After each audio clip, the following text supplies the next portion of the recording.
Hello guys, आज मैं explain करूंगी गंगूबाई काठियावाड़ी मूवी को, जिसे डायरेक्ट किया है संजय लीला भंसाली ने। मूवी के स्टार्टिंग में हम एक 14 साल की लड़की को रोते हुए देखते हैं, जिसे कोठे पर जबरदस्ती मेकअप करते टाइम वहाँ की औरतें कहती है जैसे जगन सेठ बोले वैसे करने का, ज्यादा मुंह खोलने की जरूरत नहीं, खाली टांगे खोल देना। इसके बाद उसे जगन सेठ के साथ कमरे में भेज देते हैं। वो लड़की ये सदमा बर्दाश्त नहीं कर पाती और अगले 3 दिन तक खाना पीना छोड़ देती है। बहुत टॉर्चर सहने के बाद भी वो इस काम के लिए तैयार नहीं होती। अगर ऐसे ही चलता रहा तो वो लड़की तो मर जाएगी। इसी चिंता में आकर वहाँ की कोठे वाली रश्मिबाई डिसाइड करती है कि वो गंगूबाई को बुलाएगी ताकि वो इस लड़की को समझा बुझाकर इस लाइन पर ला सके। यहाँ पर एंट्री होती है मूवी के लीड कैरेक्टर गंगूबाई की। गंगूबाई उस कोठे पर आके उस लड़की को पानी पिलाती है और उसके बारे में पूछती है कि तुम्हारा नाम क्या है, तुम यहाँ पर कैसे आई। तो वो लड़की अपना नाम मधु बताती है और उसे यहाँ पर उसकी शौहर 1000 रुपया में बेच कर गया है। ये सुनकर गंगूबाई को अपना पिछली जिंदगी याद आती है और वो मधु को अपनी स्टोरी बताने लगती है। यहाँ सीन फ्लैशबैक में जाती है। हम देखते हैं गंगूबाई यानी गंगा को। वो काठियावाड़ी में एक जानी मानी फैमिली से बिलोंग करती है, जो मुंबई जाकर हीरोइन बनने की ख्वाब देखती है। नवरात्रि की टाइम थी, जहाँ गंगा को उसकी बॉयफ्रेंड रमनिक मिलने आता है और उसे मुंबई का टिकट देकर कहता है कि मुंबई में मेरा शीला मासी रहती है, जिन्होंने देवानंद के साथ तेरा पिक्चर फिक्स करा दी है। गंगा ये सुनकर बहुत खुश होती है और रमनिक के साथ घर से भागकर मुंबई आ जाती है। आते टाइम गंगा रमनिक से पूछती है अगर माँ बापू ने मुझे कभी माफ नहीं किया तो। ये सुनकर रमनिक उसे कहता है जब 2 पिक्चर लगेगी ना तेरी, तब माँ बापू तो क्या पूरी काठियावाड़ी तुझे माफ कर देगा। इसके बाद रमनिक गंगा को लेकर शीला मासी के कोठे पर आता है, ये कहकर कि ये मासी की घर है और यहाँ वो लड़कियों को एक्टिंग सिखाती है। गंगा को ये जगह कुछ ठीक नहीं लगता तो वो रमनिक से घर वापस चलने को कहती है। तो रमनिक कहता है तू बिना हीरोइन बने वापस जाएगी तो माँ बापू को क्या मुंह दिखाएगी। इसके बाद वो गंगा को वहाँ पर बैठा कर मासी से मिलने अंदर जाता है। कुछ टाइम बाद रमनिक को ढूंढते हुए गंगा अंदर आती है तो शीला मासी उसकी खूबसूरती की तारीफ करते हुए कहती है रमनिक उस कमरे में सामान रखने गया है। तो गंगा भी उस कमरे के अंदर जाती है, तभी बाहर से कोई दरवाजा लॉक कर देता है। ये देखकर गंगा बहुत ज्यादा डर जाती है और चिल्ला चिल्ला कर दरवाजा खोलने कहती है, लेकिन कोई भी दरवाजा नहीं खोलता और यहाँ गंगा भी समझ जाती है कि उसके साथ बहुत बड़ा धोखा हो चुका है। इसी सदमे में वो अगले 2 दिन तक भूखी प्यासी बैठी रहती है। शीला मासी उसके पास आकर बताती है रमनिक तुझे यहाँ पर 1000 रुपया में बेच के गया है। अगर तू इस धंधे में अपनी मर्जी से नहीं बैठेगी तो भी तेरे साथ जबरदस्ती करा के मैं पैसा कमाऊंगी। गंगा फिर भी इस काम के लिए राजी नहीं होती। बहुत दिन तक इस कोठे पर गंगा के साथ जबरदस्ती होता रहा, जिससे वो पूरी तरीके से टूट गई और धंधे पर बैठने के लिए मजबूर हो गई। यहाँ गंगा ना चाहते हुए भी अपने चेहरे पर मेकअप थोपती है और बाहर जाके कस्टमर बुलाने लगती है। एक सेठ उसके पास आता है और उसे अंदर लेके जाता है। ये था गंगा का पहला कस्टमर। वो सेठ गंगा से कहता है कि एक दिन वो इस कमाठीपुरा में राज करेगी और गंगा की काम से खुश होकर शीला मासी को 20 रुपया ज्यादा देकर जाता है। तो शीला मासी ये पैसा लेकर गंगा को देती है। गंगा इन पैसों को आंख में जलाकर कहती है पुरानी गंगा को जला दिया, आज से मेरा नाम गंगा नहीं गंगू है। वो तय करती है कि एक दिन सच में वो इस कमाठीपुरा में राज करेगी और यहाँ से गंगू की सफर शुरू होती है।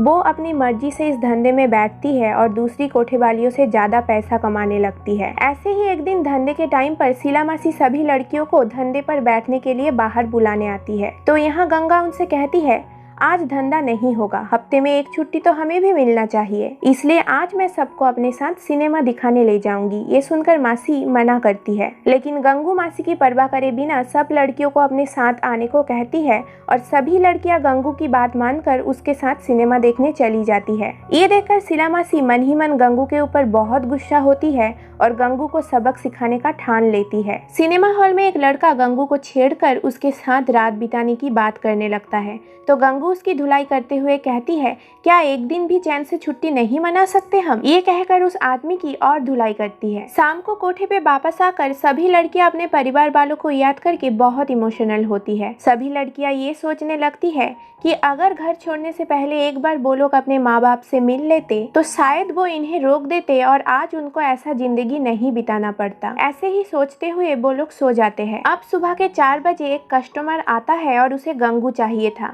शीला मासी की आदमी आकर उसे कहता है ये आदमी कुछ सही नहीं लगता है। ये बात सुनकर मासी को सुबह की वो बात याद आती है जहाँ गंगू ने मासी की बात नहीं मानी थी। तो मासी कहती है कि यही आदमी गंगू के लिए बिल्कुल सही होगा। वो उस आदमी से डबल पैसा लेकर गंगू को उसके पास भेज देती है। कमरे में वो आदमी गन लेकर आया था और उसकी हरकतें कुछ अजीब थी। ये देखकर गंगू चिल्लाने लगती है और वो आदमी उसे बहुत मारने पीटने लगता है। गंगू की चिल्लाने का आवाज सुनकर शीला मासी मन ही मन बहुत खुश होती है, लेकिन सबके सामने वो भी घबराने की नाटक करती है। उस आदमी ने गंगू को इतना टॉर्चर किया था कि उसकी हाथ पैर की हड्डी टूट गई थी और उसे हॉस्पिटल में भर्ती कराना पड़ा, जहां गंगू की पेट पर 15 टाँके लगा और होठों पर 4। मासी के होते हुए भी गंगू के साथ इतना सब कुछ हुआ कहकर लड़कियां मासी के ऊपर बहुत नाराज होती है और मासी भी नौटंकी करते हुए हॉस्पिटल से चली जाती है। अगले दिन गंगू के कहने पर वो लोग मिलकर उस आदमी के बारे में पता करते हैं और कहते हैं कि उस आदमी का नाम शौकत अब्बास खान है और वो रहीम लाला के अंडर काम करता है। रहीम लाला बोले तो मुंबई की राजा, जिन्हें सभी लोग बहुत मानते हैं। ये सुनकर गंगू तय करती है कि वो लाला के पास जाकर इंसाफ मांगेगी।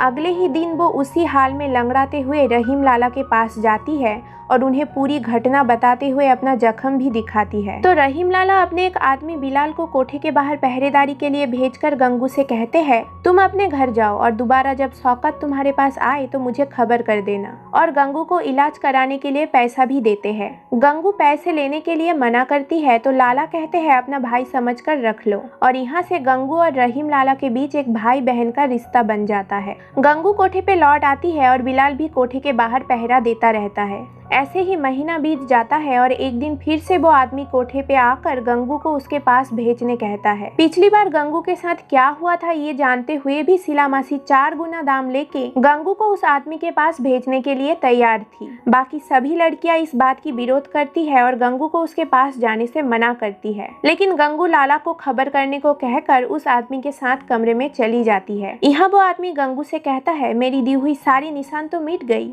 कोई बात नहीं, इस बार और ज्यादा दूंगा। तो गंगू उसे नामर्द कहती है और फिर से वो आदमी गंगू को बहुत बुरी तरीके से पीटने लगता है। तभी वहाँ पर रहीम लाला पहुँचते हैं और शौकत को बीच मोहल्ले में पीट पीट कर अधमरा कर देते हैं। इस घटना के बाद से गंगू अपने भाई रहीम लाला के नाम पर सबको डरा कर रखती है और कोठे पर भी अब उसी की मर्जी चलती है। शीला मासी की तो कोई नहीं सुनता। इसी बात पे अफसोस करते हुए एक दिन वो भी गुजर जाती है। तो गंगू शीला मासी के सभी आदमियों को काम से निकाल देती है और अपना ख्याल खुद रखने का डिसाइड करती है। पुलिस वाले भी अब कोठे वालियों से ज्यादा हफ्ते ले रहे थे। इसी वजह से गंगू एक हवलदार को बुलाकर कहने लगती है कि हमारे कमाई के 40% तो तुम लोग ही खा जाते हो। तो पुलिस वाला कहता है इसमें मैं कुछ नहीं कर सकता, थाने में नया ऑफिसर आए हैं, ये सब उन्हीं के हाथ में है। तो गंगू रहीम भाई को बुलाने की बात करती है और वो पुलिस वाला ये सुन के घुटने पे बैठ जाता है और 15 दिन में ही ये मैटर सुलझाने की बात करके वहाँ से चला जाता है। इसके बाद एक दिन कोठे की सारी लड़कियां आकर गंगू को एक सफेद साड़ी देकर घरवाली बनने को कहती है, क्योंकि पूरी कमाठीपुरा में सिर्फ गंगू ही सबके बारे में अच्छा सोचती है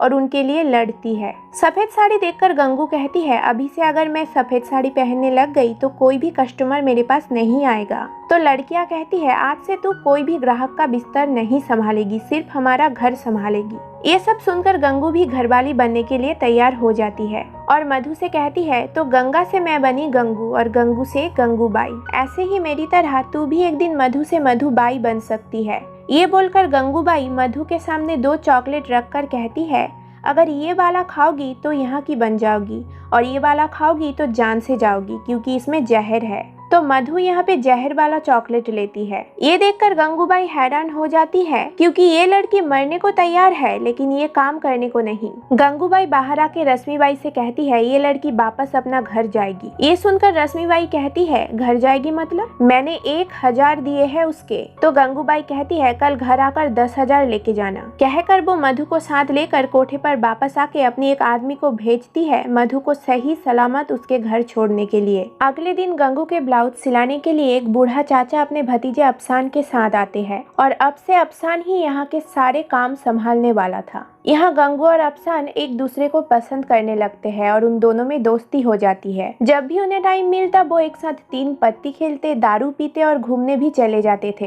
एक दिन गंगूबाई के आदमी आकर उन्हें इस हफ्ते का हिसाब देते हुए 11,000 देता है, जो बहुत कम था। ये देखकर गंगूबाई कहती है, पैसे कम होने पर मैं बड़े घर वाली का इलेक्शन जीतूंगी कैसे? तो वो लोग कहते हैं, पिछले 2 सालों से कमाठीपुरा के प्रेसिडेंट रजिया बाई है, उसके सामने आपका जीतना लगभग नामुमकिन है। ये सुनकर गंगूबाई मधु को यहाँ से बचाकर घर भेजने वाली बात पूरे कमाठीपुरा में फैलाने को कहती है। मोहल्ले में रजिया बाई इलेक्शन के लिए जोरों शोरों से अपना प्रचार करने लग जाती है, जो देख के गंगूबाई रहीम लाला के पास बात करने जाती है। ईद की दिन थी तो वो सिमाइयाँ भी बनाकर ले जाती है। वो बताती है, इलेक्शन में पैसा चलता है और मेरे पास पैसे बहुत कम है। तो रहीम लाला उसे पैसा उधार देने का बात करता है, लेकिन गंगूबाई कहती है, कमाठीपुरा में आपके शराब के धंधा मैं संभालना चाहती हूँ। कमाठीपुरा में आके अगर लड़की के साथ कस्टमर को शराब भी मिल जाएगी तो इससे डबल फायदा होगा और हम भी थोड़े पैसे कमा लेंगे। लाला ये बात सुनकर कहते हैं, बहन से मैं शराब का धंधा करवाऊं, ये मेरे उसूलों के खिलाफ है। ये कहकर वो मना कर देते हैं। गंगू कहती है, बात उसूल का नहीं है, कमाठीपुरा की औरतों की जिंदगी का है और उनके लिए मेरा ये इलेक्शन जीतना जरूरी है। अगर मैं कमाठीपुरा के प्रेसिडेंट बनूंगी तो मैं यहाँ की औरतों का जिंदगी बेहतर बना पाऊंगी,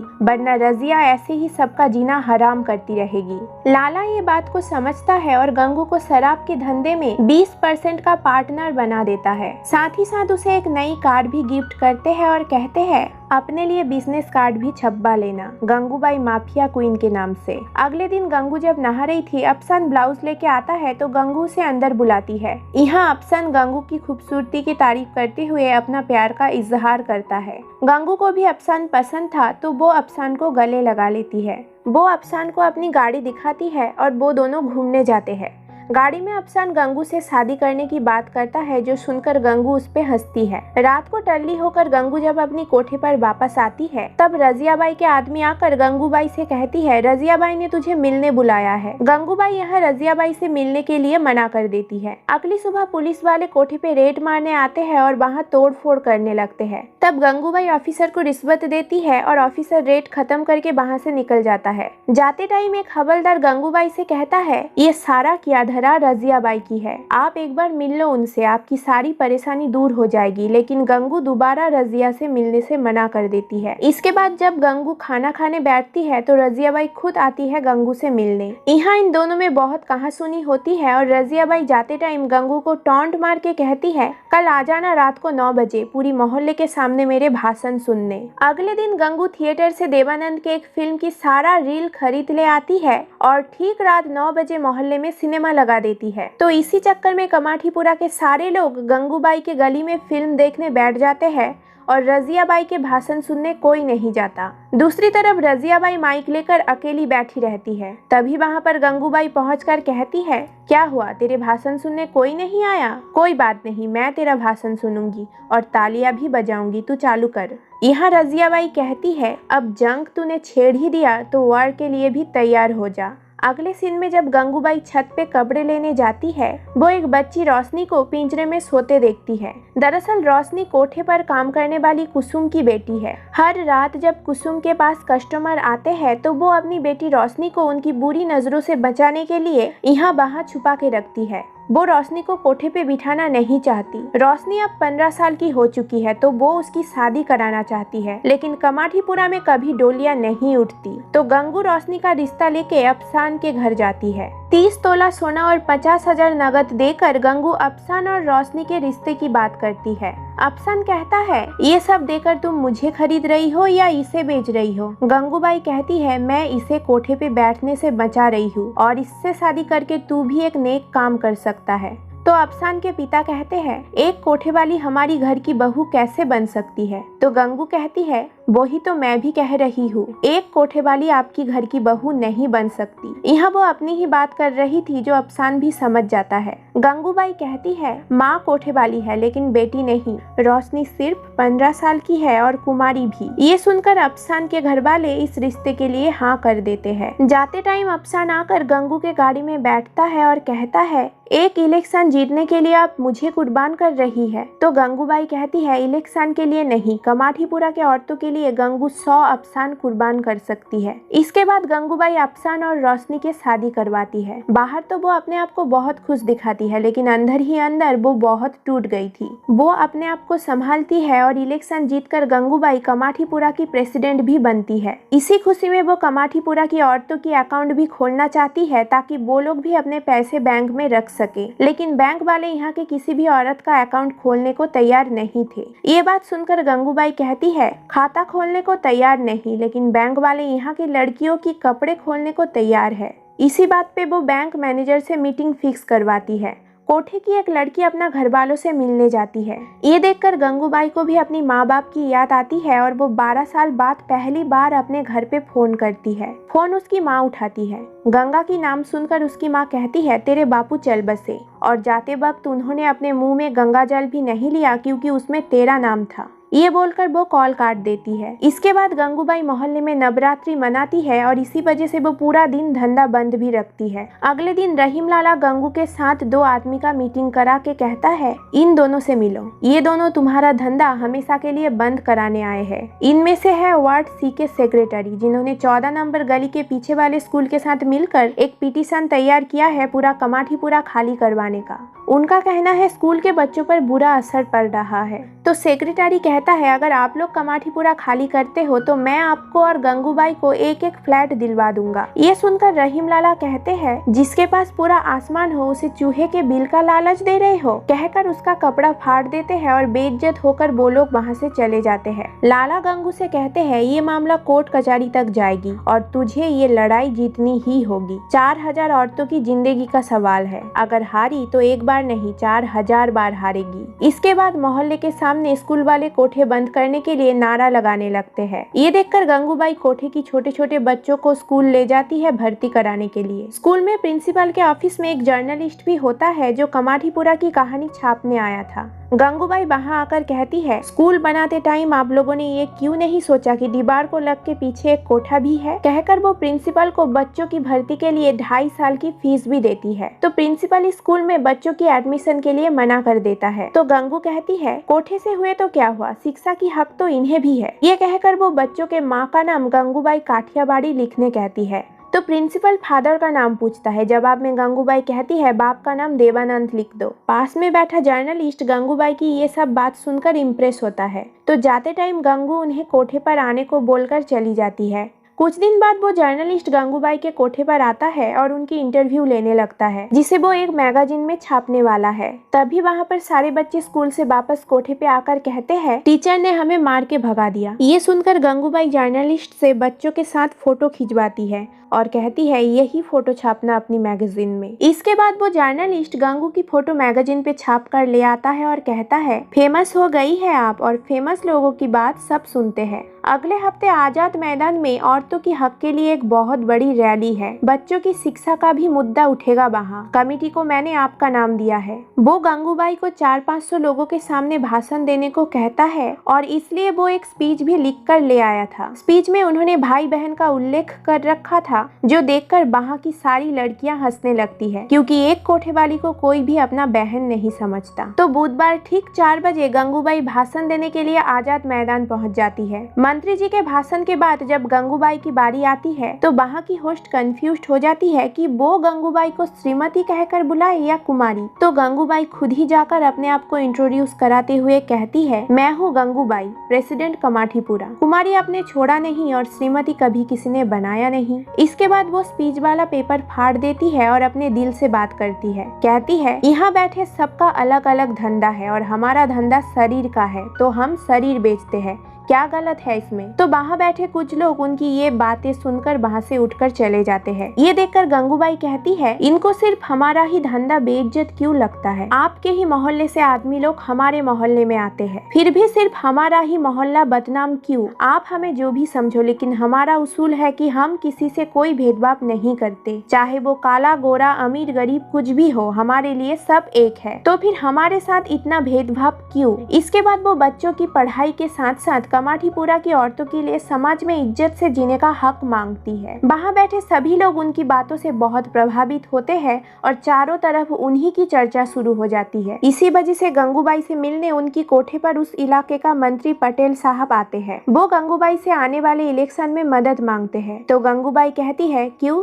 आपने हमारा क्या मदद की है? जिस इलाके में आप वोट मांगने आए हो उसी इलाके का हजारों औरतें ही बेघर हो जाएगी स्कूल वालों की चक्कर में। तो पाटिल साहब कहते हैं, ये बात अभी सिर्फ सुप्रीम कोर्ट और प्रधानमंत्री जी के हाथ में है। ये सुनकर गंगूबाई उनसे प्रधानमंत्री से मिलवाने की बात करती है और पाटिल साहब भी कहते हैं कि चुनाव जीतने में आप हमारी मदद करो और आपकी दिल्ली जाने का प्रबंध मैं करूंगा। कुछ दिन बाद दोबारा वो जर्नलिस्ट गंगूबाई के पास आकर दिल्ली जाने का लेटर देके कहता है, प्रधानमंत्री जी आपसे सिर्फ 15 मिनट के लिए मिलेंगे। ये सुनकर गंगूबाई कहती है, 15 मिनट काफी है उनके सीने से गुलाब जीतने के लिए। इसके बाद गंगूबाई दिल्ली में प्रधानमंत्री के दफ्तर पहुंचती है, जहां प्रधानमंत्री उनसे बहुत अच्छे से मिलते हैं। गंगूबाई उनसे वेश्यावृत्ति को कानूनी दर्जा देने की मांग करती है। तो प्रधानमंत्री उनकी कही सारी बात समझते हुए अपने सीने से गुलाब देते हैं और कहते हैं, हम कमेटी बैठाकर इस बारे में चर्चा जरूर करेंगे। इसके बाद जब वो कमाठीपुरा वापस आती है तो सारे लोग उनका समर्थन करते हुए उन पे फूल बरसाते हैं। गंगूबाई भी सबको खुश देखकर बहुत खुश होती है और हम व्यूअर्स को बताया जाता है कि गंगूबाई के होते हुए कमाठीपुरा में एक भी औरत बेघर नहीं हुई। इसी के साथ इस मूवी की दी एंड होता है। सो गाइस, ये थी गंगूबाई काठियावाड़ी मूवी की एक्सप्लेनेशन। अगर आपको मेरी ये वीडियो पसंद आई है तो वीडियो को लाइक करके चैनल को सब्सक्राइब कर दीजिए। बाकी मैं मिलूंगी आप लोगों से मेरे नेक्स्ट वीडियो में। तब तक के लिए गुड बाय।